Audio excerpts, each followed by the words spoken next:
సమూయేలు రెండవ గ్రంథము 16వ అధ్యాయము.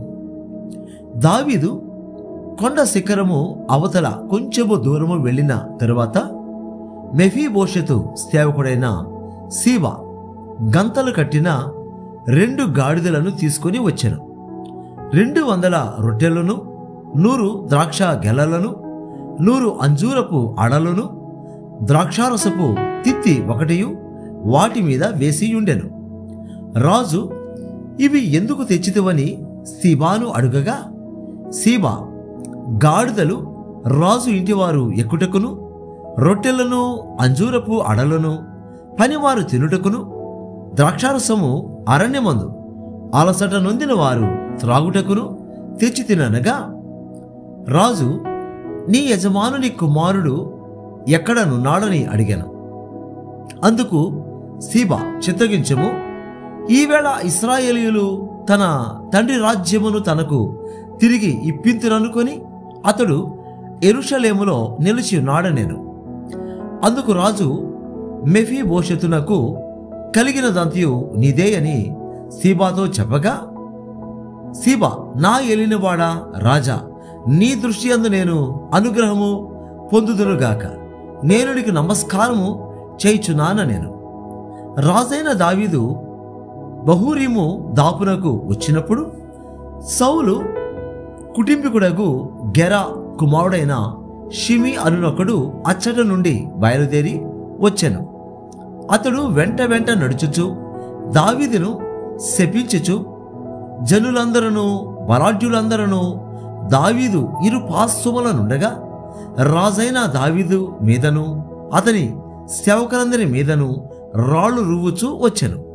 ఈ షిమి నరహంతకుడా, దుర్మార్గుడా, చీపో చీపో, నీవేల వలనని నీవు వెళ్ళగొట్టిన సౌలు ఇంటివారి హత్యను యెహోవా నీ మీదికి రప్పించి, యెహోవా నీ కుమారుడైన అబ్షాలోము చేతికి రాజ్యమును అప్పగించి ఉన్నాడు.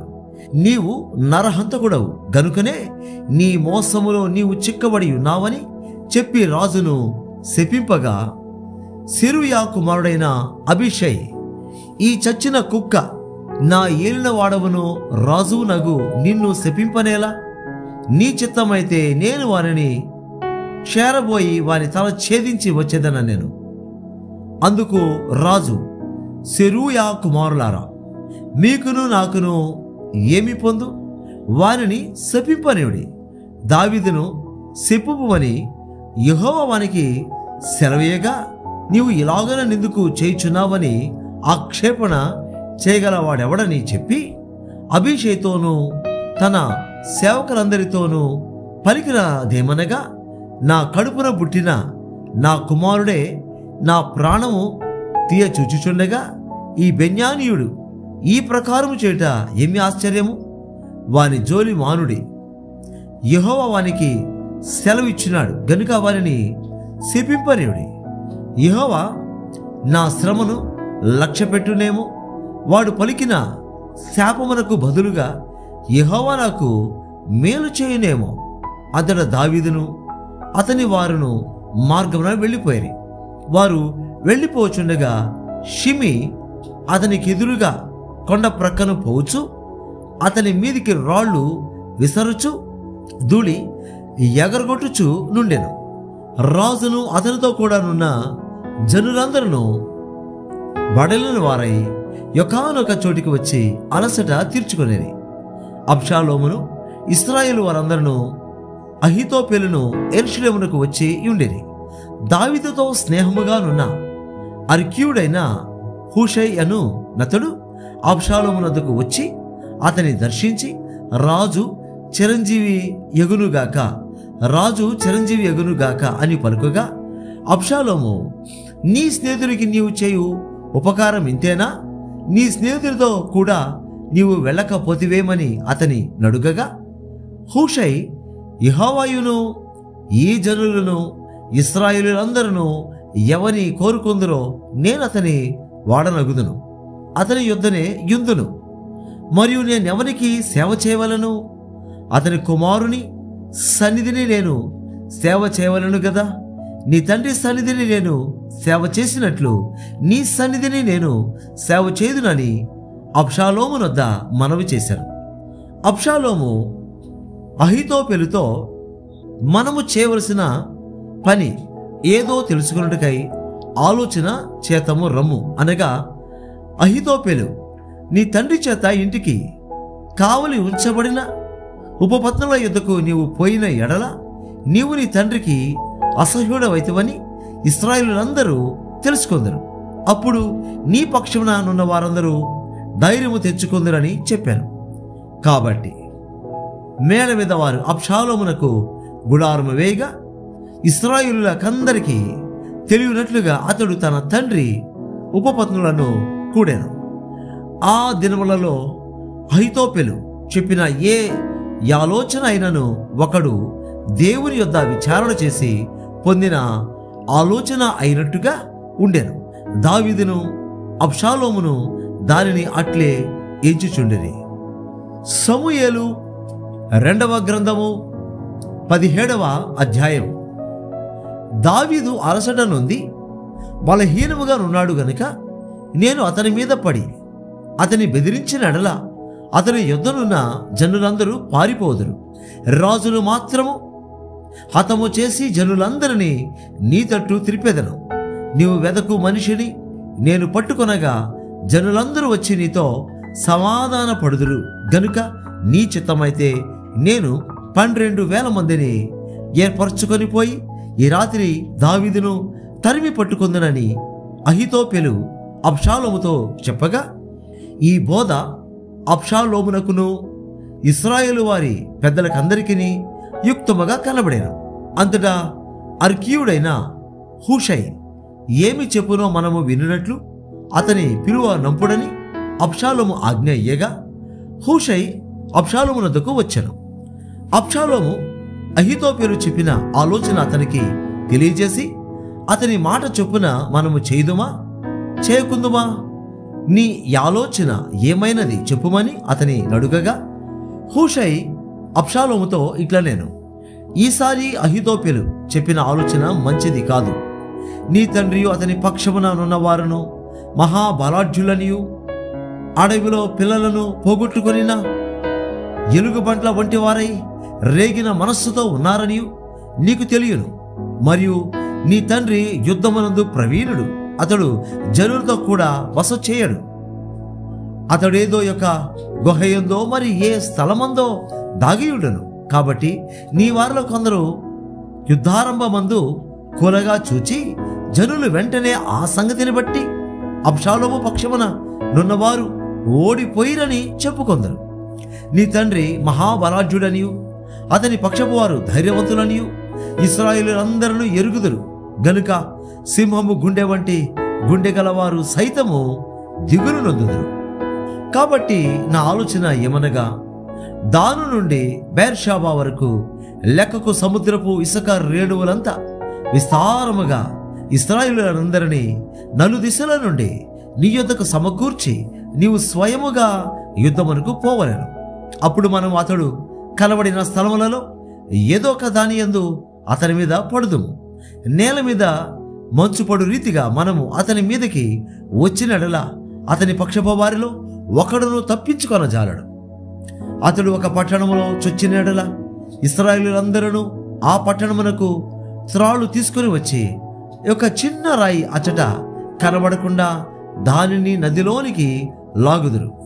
అబ్షాలోమును ఇశ్రాయేలు వారందరూ ఈ మాట విని అర్కీయుడగు హూషై చెప్పిన ఆలోచన అహీతోపెలు చెప్పిన దానికంటే యుక్తమని ఒప్పుకొనేది. ఎనగా యెహోవా అబ్షాలోము మీదికి ఉపద్రవమును రప్పింపగలనందులకై అహీతోపెలు చెప్పిన యుక్తిగల ఆలోచనను వ్యర్థము చేయ నిశ్చయించియుండెను.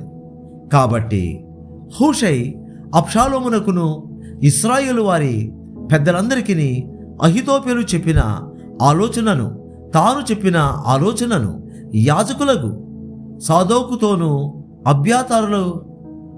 అబ్యాతారుతోనూ తెలియజెప్పి, మీరు త్వరపడి ఈ రాత్రి అరణ్యమందు ఏరుదాటు స్థలములలో ఉండవద్దనియు రాజును అతని సమక్షమందున్న జనులందరూ నశింపకుండునట్లు శీఘ్రముగా వెళ్ళిపోవడనియు దావీదునకు వర్తమానము పంపుడని చెప్పెను. తాము పట్టణము తట్టు వచ్చిన సంగతి తెలియబడక ఉండినట్లు యోనాతానును అహీమయస్సును ఎగ్యన్ రోగేలు దగ్గర నిలుచుండగా పనికత్తె యొకతే వచ్చి హూషై చెప్పిన సంగతిని వారికి తెలియజేయగా వారు వచ్చి రాజైన దావీదుతో దాన్ని తెలియజెప్పిరి. తాను వారిని కనుగొనిన సంగతి పనివాడు ఒకడు అబ్షాలోమునకు తెలిపెను. గాని వారిద్దరూ వేగిరముగా పోయి బహూరీములో ఒకరి ఇల్లు చేరి అతని ఇంటి ముంగిట ఒక బావి ఉండగా దానిలో దిగి దాగి ఉండిరి. ఆ ఇంటి ఇల్లాలు ముతక గుడ్డ ఒకటి తీసుకుని వచ్చి బావి మీద పరచి దానిపైన గోధుమ పిండి ఆరబోసెను గనుక వారు దాగిన సంగతి ఎవరికీ తెలియకపోయాను. అబ్షాలోము సేవకులు ఆ ఇంటి ఆమె యొద్దకు వచ్చి అహీమయస్సును యోనాతానును ఎక్కడ ఉన్నారని అడుగుగా ఆమె వారు ఏరు దాటిపోయిరని వారితో చెప్పెను. గనుక వారు పోయి వెదకి వారిని కానక యెరూషలేమునకు తిరిగి వచ్చిరి. వారు వెళ్ళిన తరువాత యోనాతానును అహీమయస్సును బావిలో నుండి బయటకు వచ్చి దావీదు వద్దకు పోయి అహీతోపెలు అతని మీద చేసిన ఆలోచన తెలియజేసి నీవు లేచి త్వరగా నది దాటవలసినదని అతనితో చెప్పగా దావీదును అతని యొద్దనున్న జనులందరూ లేచి యొర్దాను నది దాటిరి. తెల్లవారునప్పటికీ నది దాటక యుండినవాడు ఒకడును లేకపోయాను. అహీతోపెలు తాను చెప్పిన ఆలోచన జరగకపోవట చూచి గాడిదకు గంత కట్టి ఎక్కి తన ఊరనున్న తన ఇంటికి పోయి తన ఇల్లు చక్కబెట్టుకొని ఉరిపోసుకొని చనిపోయాను. జనులు అతని తండ్రి సమాధి యందు అతనిని పాతిపెట్టిరి. దావీదు మహనయీమునకు రాగా అబ్షాలోమును ఇశ్రాయేలీయులందరూ యొర్దాను నది దాటి వచ్చిరి. అబ్షాలోము యోవాబునకు మారుగా అమాషాను సైన్యాధిపతిగా నియమించెను.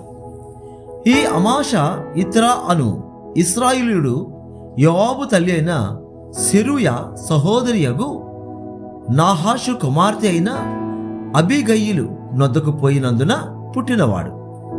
అబ్షాలోమును ఇశ్రాయేలీయులను గిలాదు దేశంలో దిగి ఉండిరి.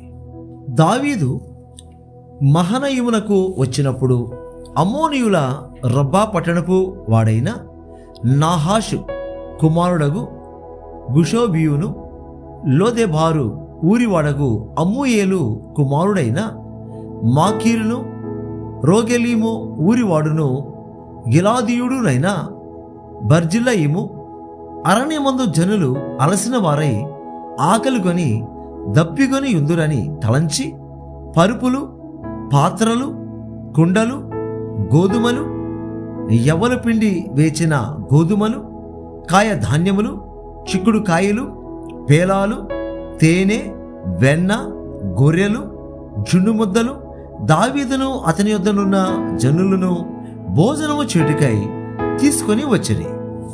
సమూయేలు 2వ గ్రంథము 18వ అధ్యాయము. దావీదు తన యొద్దనున్న జనులను లెక్కించి వారి మీద సహస్రాధిపతులను శతాధిపతులను నిర్ణయించి జనులను 3 భాగములుగా చేసి యోవాబు చేతి క్రింద ఒక భాగమును సెరూయా కుమారుడగు అభిషై అను యోవాబు సహోదరుని చేతి క్రింద ఒక భాగమును గిత్తీయుడైన ఇత్తయి చేతి క్రింద ఒక భాగమును ఉంచెను. దావీదు నేను మీతో కూడా బయలుదేరుదునని జనులతో చెప్పగా జనులు నీవు రాకూడదు మేము పారిపోయినను జనులు దానిని లక్ష్యపెట్టరు. మాలో సగము మంది చనిపోయినను జనులు దానిని లక్ష్యపెట్టరు. మా వంటి 10,000 మందితో నీవు సాటి కాబట్టి నీవు పట్టణమందు నిలిచి మాకు సహాయము చేయవలనని అతనితో చెప్పిరి. అందుకు రాజు మీ దృష్టికి ఏది మంచిదో దాని చేసేదనని చెప్పి గుమ్మపు ప్రక్కను నిలిచి ఉండగా జనులందరూ గుంపులై వందల కొలదిగాను వేల కొలదిగాను బయలుదేరేరి. అప్పుడు రాజు యోవాబును, అబీషైని, ఇత్తయిని పిలిచి, నా నిమిత్తమై ఎవరుడైనా అబ్షాలోమునకు దయచూపుడని ఆజ్ఞాపించెను. జనులందరూ వినుచుండగా రాజు అబ్షాలోమును గూర్చి అధిపతులందరికీ ఆజ్ఞ ఇచ్చెను.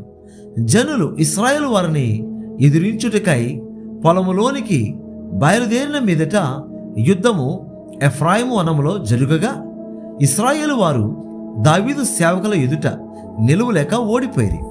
ఆ దినమున 20,000 మంది అక్కడ హతులైరి. యుద్ధము ఆ ప్రదేశమంతటను వ్యాపించెను. మరియు నాటి దినమున కత్తి చేత కూలిన వారి కంటే ఎక్కువ మంది అడవిలో చిక్కబడి నాశనమైరి. అబ్షాలోము కంచర గాడిద మీద ఎక్కి పోవుచు దావీదు సేవకులకు ఎదురాయను.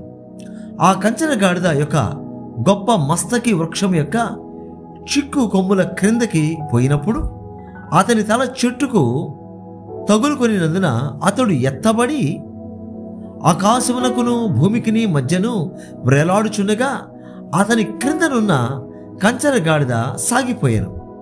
ఒకడు దానిని చూచి వచ్చి, అబ్షాలోము మస్తకి వృక్షమున వ్రేలాడుచుండుట నేను చూచి తినని యోవాబుతో చెప్పినప్పుడు, యోవాబు, నీవు చూచి ఉంటివే, నేల కూలినట్లు నీవతని కొట్టకపోతివేమి?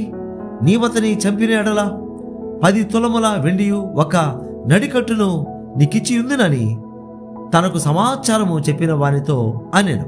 అందుకు వాడు, ఎవరుడైనా అబ్షాలోమును ఎవడను ముట్టకుండా జాగ్రత్త పడుడని రాజు నీకును అభిషేకిని ఇత్తయికిని ఆజ్ఞనిచ్చుచుండగా నేను వింటిని. 1000 తులముల వెండి నా చేతిలో పెట్టినను రాజు కుమారుని నేను చంపను. మోసము చేసి నేను అతని ప్రాణమునకు ముప్పు తెచ్చినడలా అది రాజునకు తెలియకపోదు. రాజు సన్నిధిని నీవే నాకు విరోధి వగదు గదా అని యోవాబుతో అనగా, యోవాబు, నీవు చేయి వరకు నేను కాచుకొని ఉందునా అని చెప్పి 3 బాణములు చేత పట్టుకొని పోయి మస్తకి వృక్షమున వ్రేలాడుచు ఇంకను ప్రాణముతోనున్న అబ్షాలోము యొక్క గుండెకు గురిపెట్టి తన ఆయుధములను మోయివారు 10 మంది చుట్టుకొని ఉండగా అబ్షాలోమును కొట్టి చంపాను. అప్పుడు జనులను ఇక హతము చేయక విడువవలసినదని యోవాబు బాకా ఊదింపగా ఇశ్రాయేలులను తరుముకొని పోయిన జనులు తిరిగి వచ్చిరి. జనులు అబ్షాలోము యొక్క కళేబరమును ఎత్తి అడవిలో ఉన్న పెద్ద గోతిలో పడవేసి పెద్ద రాళ్ల కుప్ప దాని మీద పేర్చిన తర్వాత ఇశ్రాయేలులందరూ తమ తమ ఇళ్లకు పోయిరి. తన పేరు నిలుపుటకు తనకు కుమారులు లేరనుకొని అబ్షాలోము తాను బ్రతికి ఉండగా ఒక స్తంభము తెచ్చి దానిని రాజు లోయలో తన పేరట నిలవబెట్టి అతడు ఆ స్తంభమునకు తన పేరు పెట్టి ఉండెను. నేటి వరకు అబ్షాలోము స్తంభం అని దానికి పేరు. సాదోకు కుమారుడైన అహీమయస్సు, నేను పరిగెత్తుకొని పోయి యెహోవా తన శత్రువులను ఓడించి తనకు న్యాయము తీర్చిన వర్తమానము రాజుతో చెప్పేదనగా, యోవాబు, ఈ దినమున ఈ వర్తమానము చెప్పదగదు, మరొక దినమున చెప్పవచ్చును. రాజు కుమారుడు మరణమాయను గనుక ఈ దినమున వర్తమానం తీసుకొని పోతగదని అతనితో చెప్పెను. తరువాత కూషిని పిలిచి, నీవు పోయి నీవు చూచిన దానిని రాజునకు తెలియజేయమనగా కూషి యోవాబునకు నమస్కారం చేసి పరుగెత్తుకొని పోయాను. అయితే సాదోకు కుమారుడైన అహీమయస్సు కూషితో కూడా నేనును పరిగెత్తుకొని పోవుటకు సెలవిమ్మని యోవాబుతో మనవి చేయగా, యోవాబు, నాయన, నీవెందుకు పోవలెను? చెప్పుటకు నీకు బహుమానము తెచ్చు విశేషమైన సమాచారం ఏదీ లేదు కదా అని అతనితో అనగా, అతడు, ఏమైనాను సరే, నేను పరిగెత్తుకొని పోవుదునా నేను. అందుకు యోవాబు పొమ్మని సెలవేగా అహీమయస్సు మైదానపు మార్గమున పరిగెత్తుకొని కూషి కంటే ముందుగా చేరెను. దావీదు 2 గుమ్మముల మధ్యను నడవలో కూర్చొని ఉండెను. కావలివాడు గుమ్మము పైనున్న గోడ మీదకి ఎక్కి పారచూడుగా ఒంటరిగా పరుగెత్తుకుని వచ్చుచున్న ఒకడు కనబడెను. వాడు అరచి రాజునికి సంగతి తెలియజేయగా రాజు వాడు ఒంటరిగా ఉండిన ఎడల ఏదో వర్తమానము తెచ్చుచున్నాడ నేను. అంతలో వాడు పరుగు మీద వచ్చుచుండగా కావలివాడు పరిగెత్తుకొని వచ్చు మరి ఒకరిని కనుగొని, అదిగో మరి ఒకడు ఒంటరిగానే పరిగెత్తుకొని వచ్చుచున్నాడని ద్వారపు తట్టు తిరిగి చెప్పగా, రాజు వాడును వర్తమానము తెచ్చుచున్నాడు నేను. కావలివాడు మొదటివాడు పరిగెత్తుట చూడగా వాడు సాదోకు కుమారుడైన అహీమయస్సు అని నాకు తోచుచున్నది అనినప్పుడు, రాజు వాడు మంచివాడు, శుభవర్తమానము తెచ్చుచున్నాడని చెప్పాను. అందులో అహీమయస్సు జయమని బిగ్గరగా రాజుతో చెప్పి, రాజు ముందర సాష్టాంగ నమస్కారం చేసి, నా ఏలిన వాడవును రాజువునగు నిన్ను చంపజూచిన వారిని అప్పగించిన నీ దేవుడైన యెహోవాకు స్తోత్రము అని చెప్పాను. రాజు బాలుడగు అబ్షాలోము క్షేమముగా ఉన్నాడా అని అడుగగా, అహీమయస్సు యోవాబు రాజ సేవకుడనైన నీ దాసుడు నగు నన్ను పంపినప్పుడు గొప్ప అల్లరి జరుగుట నేను చూచితిని గాని అది ఏమైనది నాకు తెలిసినది కాదని చెప్పాను. అప్పుడు రాజు, నువ్వు ప్రక్కకి తొలగి నిలిచియుండుమని వాని కాజ్ఞనియ్యగా వాడు తొలగి నిలిచెను. అంతలో కూషి వచ్చి, నా ఏలినవాడ రాజా, నేను నీకు శుభ సమాచారం తెచ్చితిని. ఈ దినమున యెహోవా నీ మీదికి వచ్చిన వారినందరినీ ఓడించి నీకు న్యాయము తీర్చినని చెప్పినప్పుడు, రాజు బాలుడగు అబ్షాలోము క్షేమముగా ఉన్నాడా అని అడిగాను. అందుకు కూషి చెప్పినదేమనగా, నా ఏలినవాడవును రాజువునగు నీ శత్రువులను నీకు హాని చేయవలనని నీ మీదికి వచ్చిన వారందరూ ఆ బాలుడున్నట్టుగానే యుందురుగాక. అప్పుడు రాజు బహు కలవరపడి గుమ్మమునకు పైగానున్న గదికి ఎక్కిపోయి ఏడ్చుచు సంచరించుచు, నా కుమారుడా అబ్షాలోమా, నా కుమారుడా అబ్షాలోమా అని కేకలు వేయిచు, అయ్యో నా కుమారుడా, నీకు బదులుగా నేను చనిపోయిన ఎడల ఎంత బాగుండును, నా కుమారుడా అబ్షాలోమా, నా కుమారుడా అని ఏడ్చుచు వచ్చెను.